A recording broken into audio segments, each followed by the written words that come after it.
Radha Madhava Kunja Bihare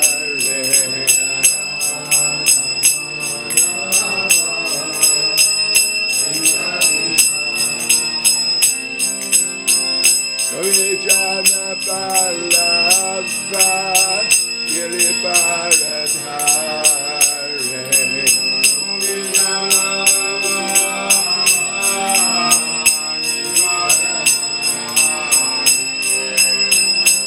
Vijana Vallabha Giribaradhare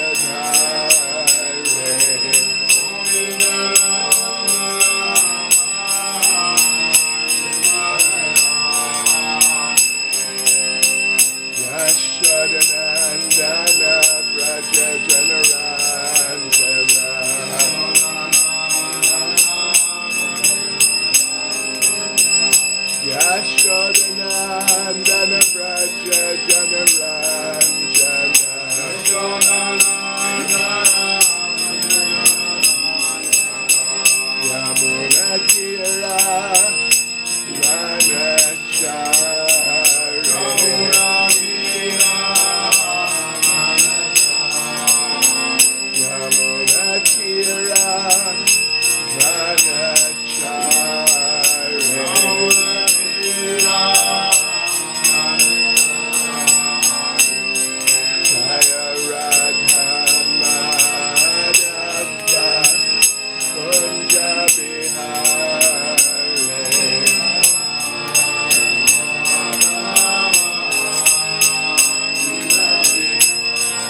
Srimad Paramahansa Parivrajacharya status of Srimad His Divine Grace A.C. Bhaktivedanta Swami Srila Prabhupada Ki ISKCON's founder Acharya Srila Prabhupada Ki Grantharaj Srimad Bhagavatam Ki Shri Shri Radha Radhanath Ki Shri Giri Govardhan Ki Sankirtan Yagya Ki Gaur Premanande.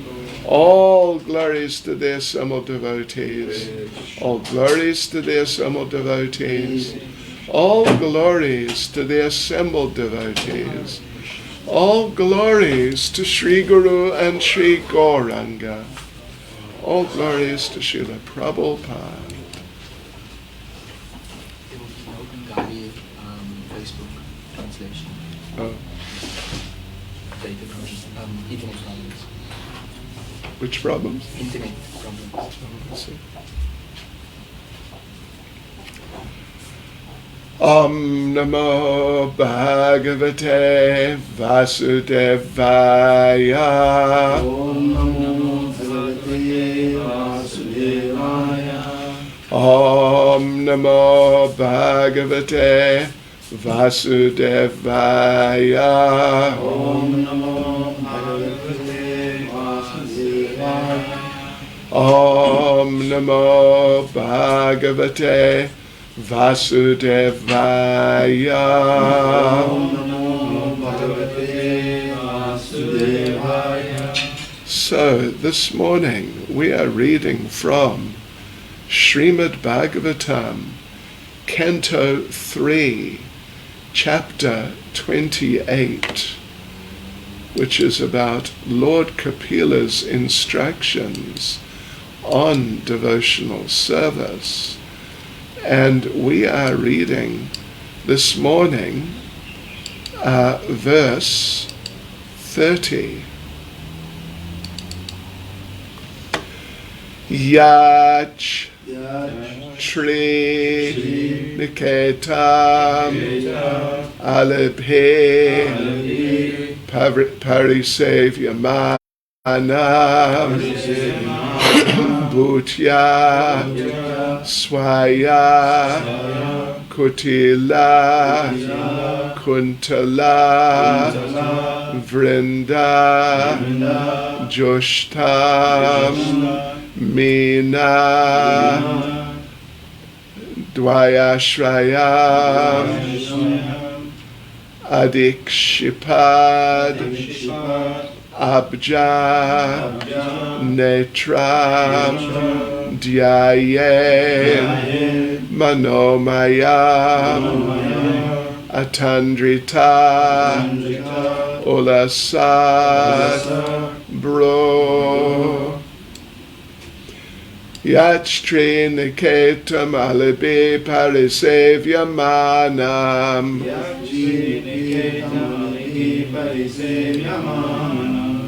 Bhutya Swaya Kutila Kuntala Vrinda Jushtam Mina Dvayashrayam Adikshipad Abjanetram Jayen Manomayam Atandrita Ulasad Bro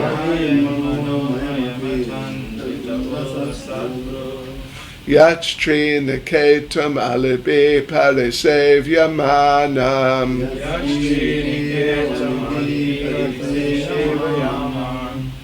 Bhutya Swaya Kutila Kuntala Vrinda Jushtam Kutila Kuntala Vrinda Jushtam Mina Dvayashrayam Adikshipad Abjanetram Mina Dvayashrayam Adikshipad Abjanetram Jayen Mano Mayamatandrita Ola Sadbro.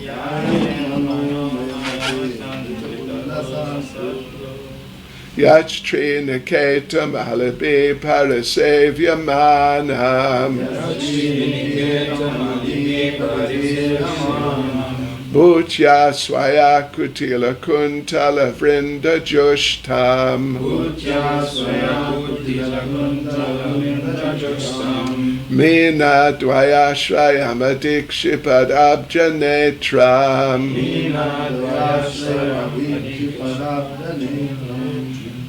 Jayen Mano Mayamatandrita Ola Sadbro. Jayen Mano Mayamatandrita Ola Sadbro.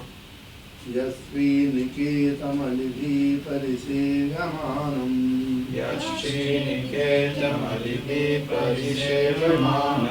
Bhutya Swaya Kutila Kuntala Vrinda Justam.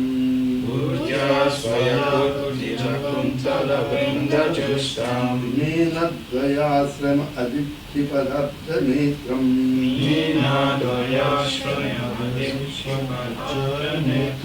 Dhayen Mano Mayamati Ulla Sadru. Jayen Manomayam Atandrita Lashalu. Yakshri Niketam Alivi Parisevyamanam. Yasvi Niketam Alivi Parisevamanam. Bhutya Swaya Kutila Kuntala Vrinda Jushtam. Bhutya Swaya Kutila Kuntala Vrinda Jushtam. Mina Dvayashrayam Adikshipadatta Nina Dvayasram Adikshipadatta Netram. Yayan Manomayamatamrita Ola Sadhu. Jayen Manomayam Atandrita Lashalu. What a chance. Yachri Niketam Alive Parisevyamanam. Yasvi Niketam Alivi Parisevamanam. Bhutya Swaya Kutila Kuntala Vrinda Jushtam. Bhutya Swaya Kutila Kuntala Vrinda Justam. Nina Dvayashrayam Adikshipad Abjanetram. Nina Dvayashrayam Adikshipadatta Jayen Manomayam Atandrita Ola Sadhu. Jayen Manomayam Atandrita Lashalu.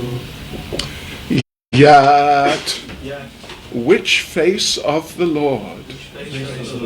Shri Niketam, a lotus, alibhe, by bees, parisevya manam, surrounded, bhutya, by elegance, swaya, its, kutila, curly, kuntala, of hair, vrinda, by a multitude, jushtam, adorned, mina, of fish, dvaya, appear, ashrayam, dwelling, adikshipat, putting to shame, abja, a lotus, netram, having eyes, dhyayet, one should meditate on, manahmayam, formed in the mind, atandrita, attentive, ulasat, dancing, bro, having eyebrows,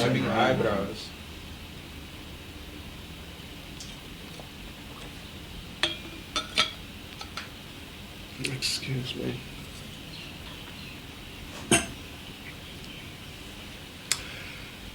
Translation. The yogi then meditates upon the beautiful face of the Lord, which is adorned with curly hair and decorated by lotus-like eyes and dancing eyebrows. A lotus surrounded by swarming bees and a pair of swimming fish would be put to shame by its elegance. Purport by Srila Prabhupada. One important statement here is Jayen Manomayam. Manomayam is not imagination. Impersonalists think that the yogi can imagine any form he likes, but, as stated here, the yogi must meditate upon the form of the Lord which is experienced by devotees.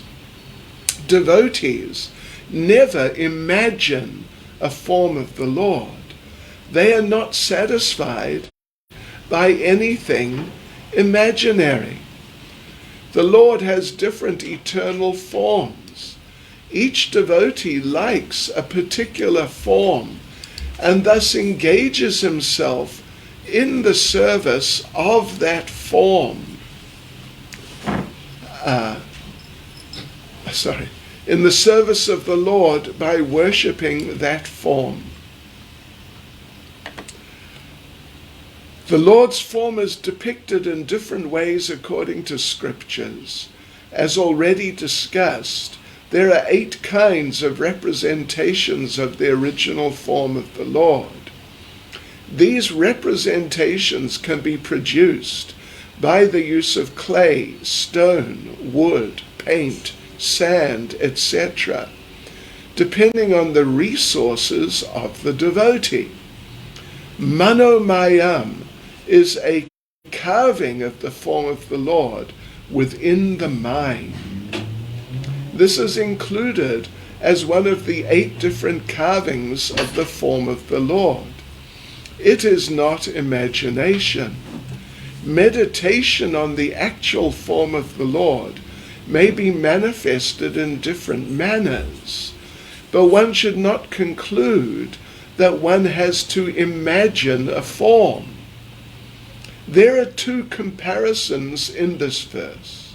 First, the Lord's face is compared to a lotus, and then his black hair is compared to humming bees swarming around the lotus, and his 2 eyes are compared to 2 fish swimming about.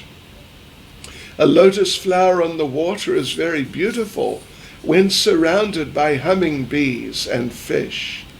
The Lord's face is self-sufficient and complete. His beauty defies the natural beauty of a lotus. Amazing. Yach tri niketamalibi parasevya manam. Bhutya swaya kutila kuntala vrinda jushtam. Mina dvayashrayam adikshipad abjanetram. Jayen mano mayama tandrita ulasad bro. The yogi then meditates upon the beautiful face of the Lord, which is adorned with curly hair and decorated by lotus-like eyes and dancing eyebrows. A lotus surrounded by swarming bees and a pair of swimming fish would be put to shame by its elegance.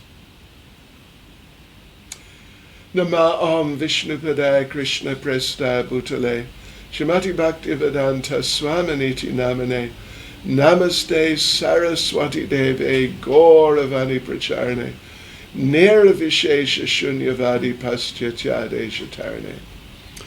Shri Krishna Caitanya Prabhu Nityananda Shri Advaita Gadadha Shivas Adi Gaura Bhaktavrinda.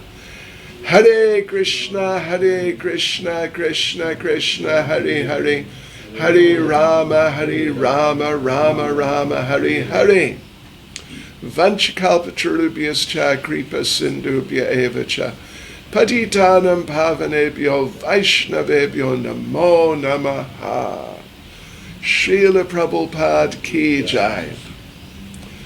So, devotees. They're saying there's a double stream on the Lithuanian Facebook. One is streaming directly from Guru Maharaj. I know. Things got into such a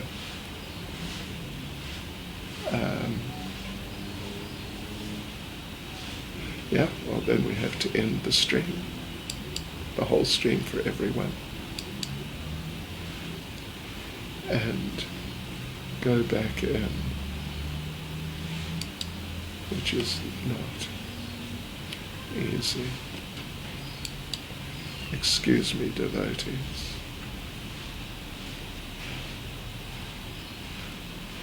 Oh, wait.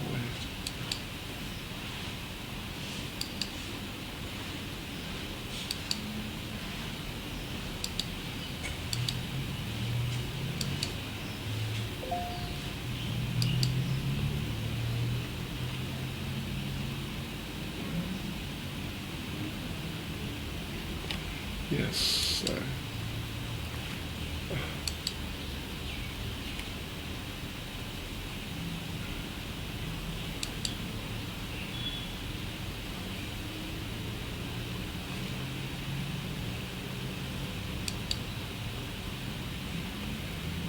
Yes, so, excuse me. It's all this back and forth, it's just.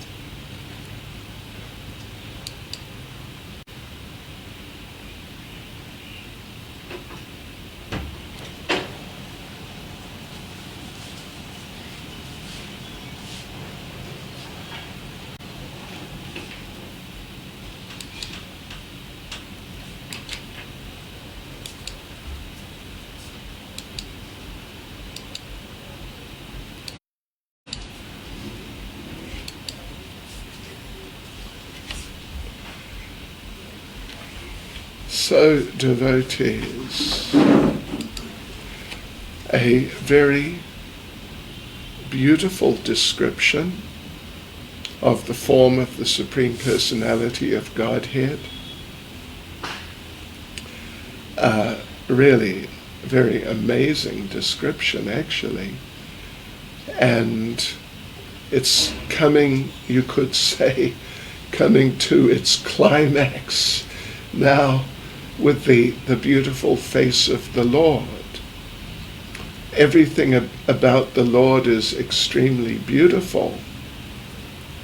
Even just his feet. The feet of a regular person in this material world. The feet are not taken very seriously as being something very attractive. In fact, feet are normally not appreciated. So, having traveled on aeroplanes excessively, really excessively, occasionally it happens someone takes their shoes off and many times other people around express dissatisfaction. Let us not get into that too much, but let us just say that I think it's understood that amongst materialistic people, the feet are not, at best they're nothing special at all. And at worst, they're really, at worst, they're the worst. Or just about. So, but when it comes to the form of the Supreme Personality of Godhead, every part is just so wonderful. Just amazingly wonderful. Every part. Including the feet. The feet are just amazing.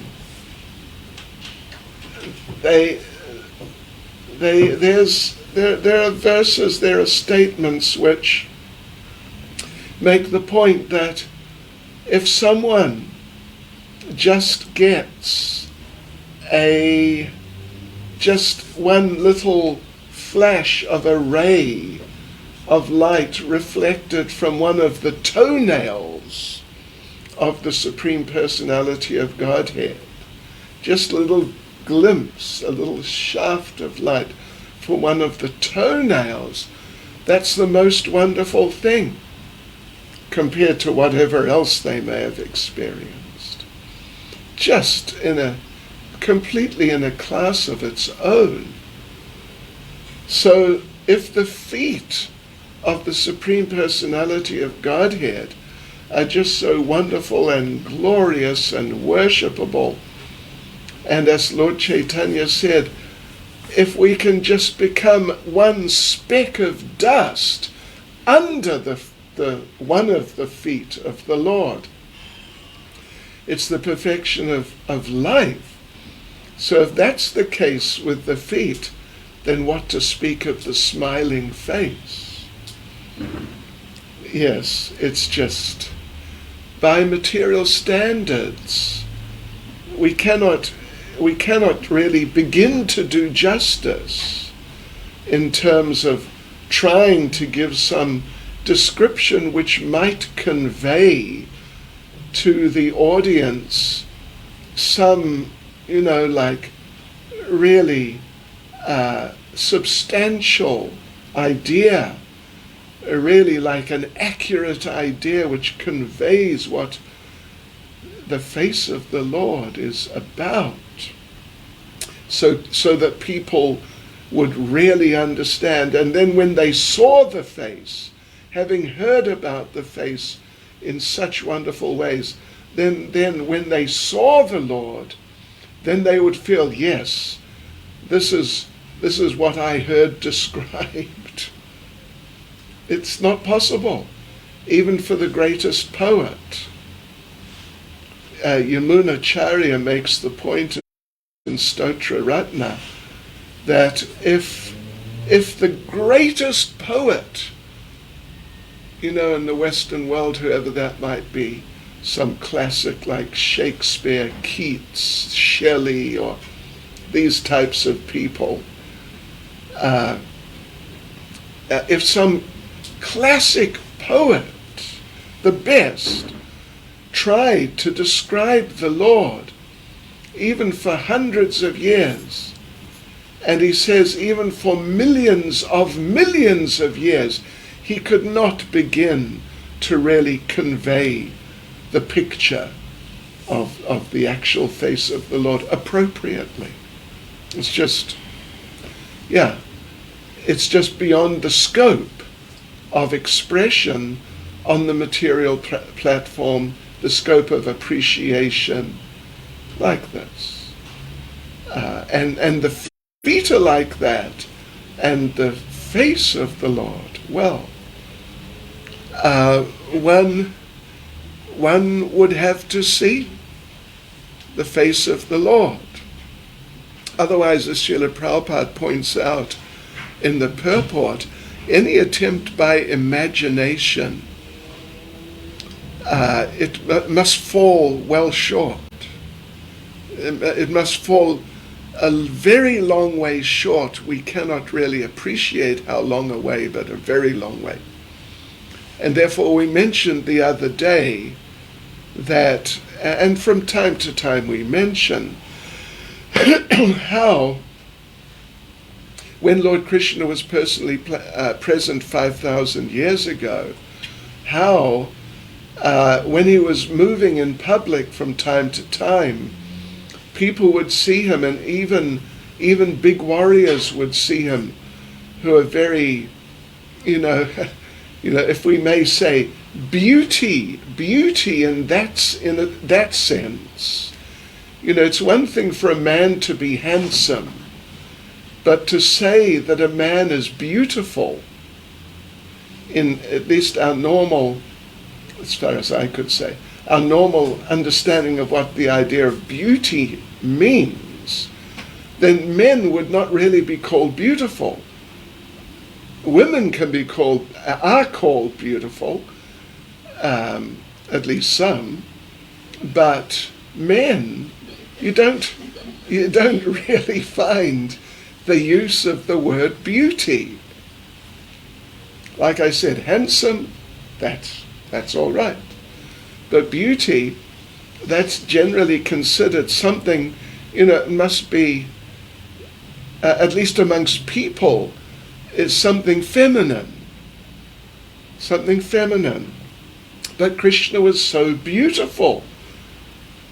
But so beautiful that even when big, strong men, and big, strong men are normally not thought to be, sort of on the effeminate side. But when big, strong men saw Krishna, even some big Kshatriyas sitting on their elephants or horses, they would become just so mesmerized by the beauty. His beauty made the most beautiful lady, exquisitely beautiful, if we want to put it that way, look just like, sometimes we say like an ugly duckling, or just plain, I think you get the idea. And they would fall. They would become so mesmerized they'd fall onto the ground.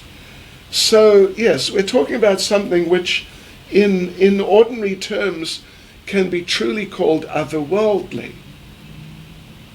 And Lord Kapila has been giving it's a very brief description. For example, Srila Raghunath Das Goswami, in one of his books, in one of his books, it's a drama actually, he has Lord Krishna giving a description of Srimati Radharani and her beauty, and charging her a tax for every part of her beauty, otherwise they won't let her go past. And that description is considerably more extensive, and this is of Radharani's beauty, than this description that Lord Kapila has given of Lord Krishna's beauty. But as we were saying, there's no question of imagining that, well, the Lord could look like this, or he could look like that, or he could look like something else, meaning very, very beautiful, because we have no standard within this world, we have no experience within this world of anything that even vaguely approaches that standard of beauty. And therefore, because it's extremely difficult, if you yourself have to describe something that you have not witnessed or even really heard about accurately, for you to describe it, you can't do it.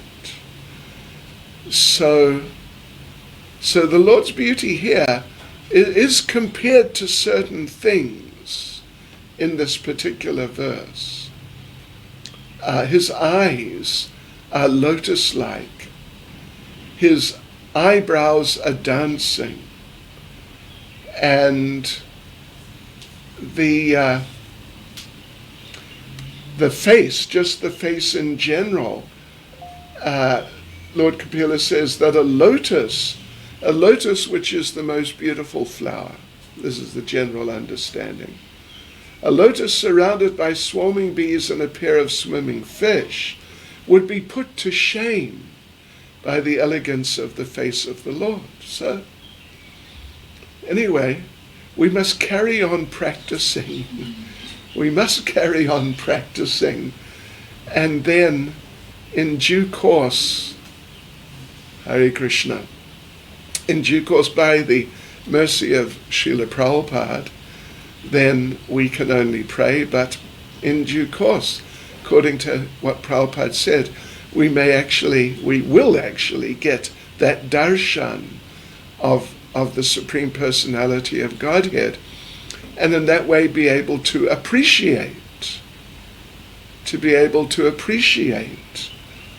the standard of beauty, which at this point is more or less incomprehensible.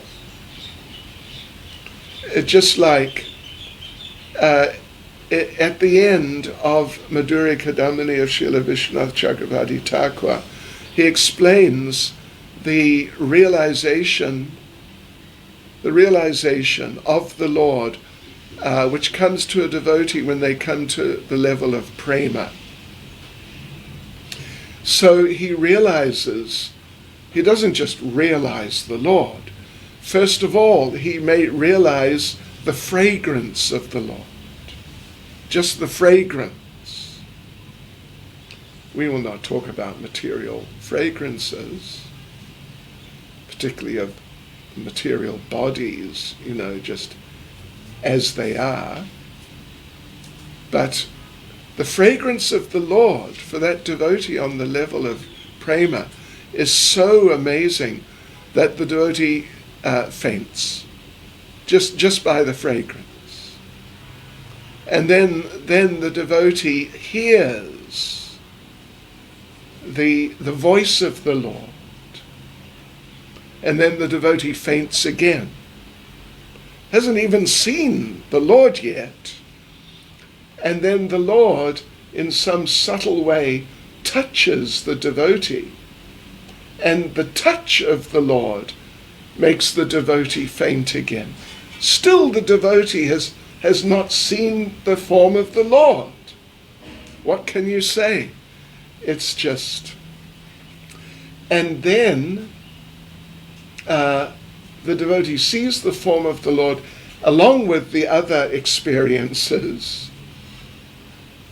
And then the Lord floods the devotee with the Kripa Shakti, and the devotee faints again.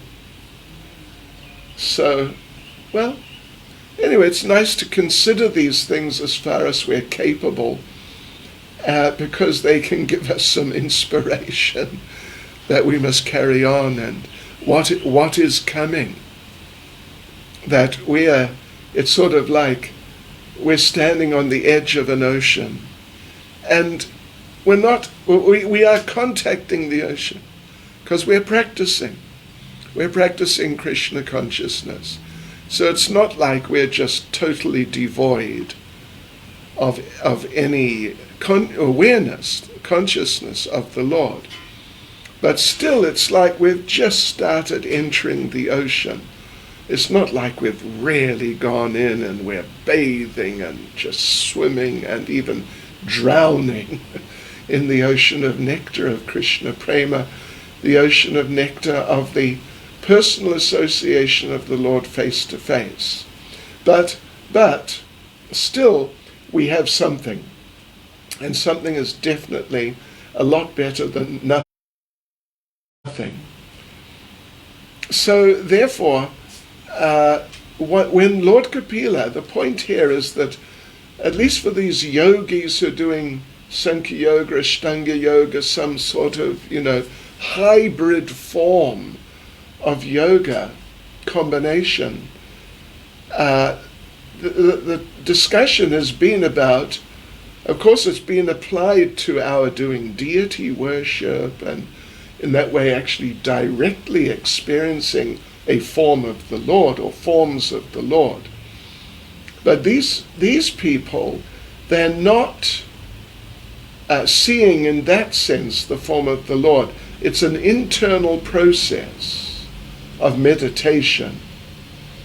But a point being made here is that the devotee the yogi, this Lord Kapila's type of yogi, must meditate upon the form of the Lord which is experienced by devotees.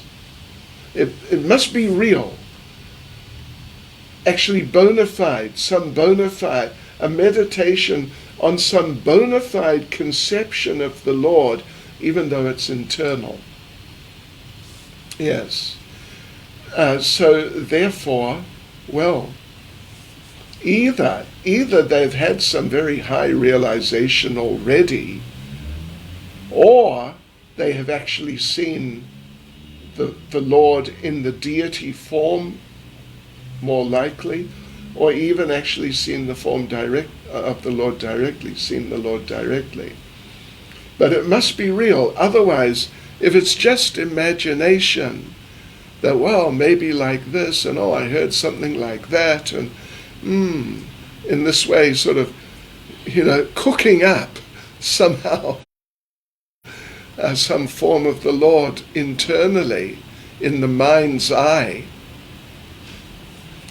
The possibility, the danger of misconception is too great. It's just too great. Because, as we said, to conceive of something you actually have no experience of, to conceive of it accurately, how are you going to do it? Especially something which is way beyond your experience. You can't do it. And therefore I've seen personally with my own eyes, in other, processes, attempts at God consciousness in ways other than Krishna consciousness, sometimes they try to portray the Lord, and sometimes the portrayal is that he's very old, like extremely old, sitting on a cloud playing a harp. In some cases, it's just, when I saw huge throne, really gigantic, with some person sitting on it, obviously an extremely big, like including very heavily built person. But you can see there's some very vague outline in certain areas. Actually, it reminded me to some degree of the last verses of Ishopanishad, which we were just studying, where the devotee, the personified Vedas, they're seeing the Lord, but the Brahmajyoti, the effulgence of the form of the Lord, is just dominating the scene. So they cannot actually see the form. And they're praying to the Lord, please let us see through the Brahmajyoti and see your actual form. So this is Manomayam, as Prabhupada says. Manomayam is a type of form, even deity form of the Lord. Prabhupada mentions deities can be made from clay, stone, wood, paint, sand, etc. Etc. includes within the mind. There are 8 types of forms of the Lord in terms of what they're composed of. So Manomayam is one of them. And as Prabhupada says, this is a carving. Manomayam is a carving of the form of the Lord within the mind. A carving of the form of the Lord within the mind. And it's one of the 8 sort of standard types of forms of the Lord in terms of composition. Yes, so these people then that Lord Kapila Dev is talking about, they in order to do this meditation which has been described, they must have had some real experience of the Lord, like seeing deity forms, or perhaps having had some realization. Yeah. For ourselves, of course, this is talking about the deity forms of the Lord. We have here Shishi Radha Radhanath Sri Chaitanya Mahaprabhu, Giri Govardhan. And this is our meditation. We must remember these forms of the Lord and pray to them for their mercy.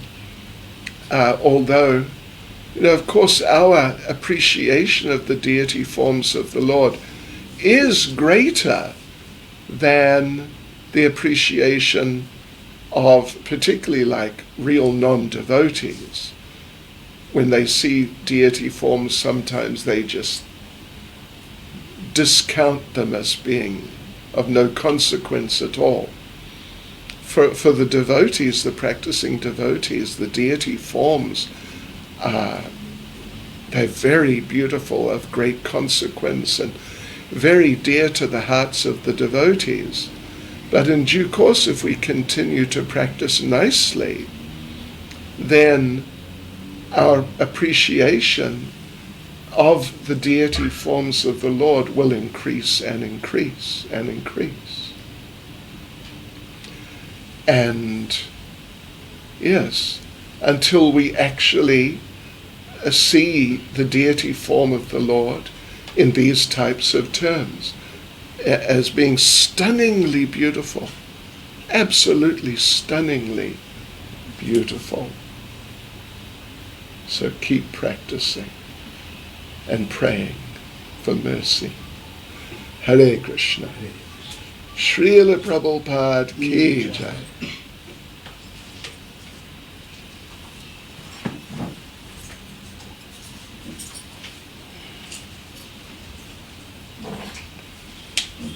Anyway, sorry about it, just becomes difficult. Sorry about the gap. It becomes difficult. And I have to get involved in everything.